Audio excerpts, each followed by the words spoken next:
हे आहे मंठा तालुक्यातील श्री क्षेत्र नांगरतास आश्रम आणि या ठिकाणी आहे रामगिरी बाबा यांची समाधी।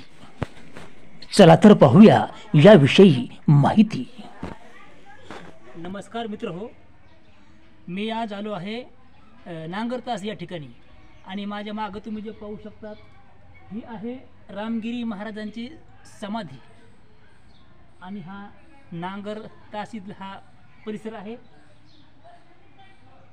आणि ही रामगिरी महाराजांची इथं समाधी आहे आणि त्या लांबून लांबून भाविक भक्त दर्शनासाठी येत असतात। चला तर मित्र हो, आता आपण या मंदिराचा परिसर पाहूया। मित्र हो, हे आहे मंठा तालुक्यातील श्री क्षेत्र नांगरतास या ठिकाणी आहे रामगिरी बाबा यांची समाधी। परतूर, मंठा आणि जिल्हाभरातून येथे भाविक भक्त येत असतात। भाविक भक्ताच्या मनातील मनोकामना या ठिकाणी पूर्ण होतात, या उद्देशाने येथे भाविक भक्त येत असतात। श्री क्षेत्र नांगरतास या ठिकाणी जिल्हाभरातून भाविक भक्तांची मोठ्या प्रमाणात गर्दी ही नेहमीच पाहायला मिळते। मंदिराच्या अवतीभोवती निसर्गरम्य असा सुंदर परिसर पाहायला मिळतो।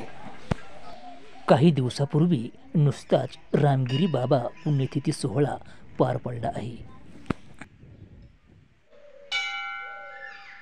नमस्कार मित्रो, मी आहे नांगरतास आश्रम या ठिकाणी। आता आपण यांना विचारूया। सर आपलं नाव? पवन रिंडे। पवन रिंडे। नांगरतास या संन्यास आश्रम काय सांगाल? नांगरतास संन्यास आश्रम असे एक आश्रम आहे की हे मंठा तालुक्यामध्ये येतं। हां, तिथं बरेचसे लोक आपण येतात आणि जे काय त्यांच्या मनातली इच्छा असतात काय असेल ती देणगी देऊन जातात। ती त्यांना ती इथलं समजा वातावरण आपले श्रीमंत बालगिरीजी बाबा हो असतील, आपले समाधी हां आपले तपोभूमी रामगिरी महाराजांची समाधी समाधी आणि त्यांच्या म्हणजे बऱ्याच दिवसापासून समजा बऱ्याच वर्षापूर्वीपासून हे चालू आलेले।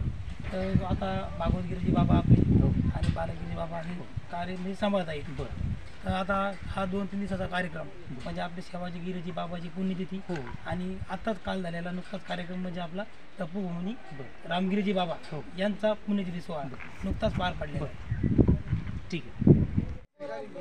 मंदिराचा परिसर हा निसर्गरम्य परिसर आहे आणि लोक लांबून लांबून इथं येत असतात असं आपल्या मित्रांनी आपल्याला सांगितलेलं आहे। तर मित्र हो, आपण पाहतात मराठवाडा TV चॅनल।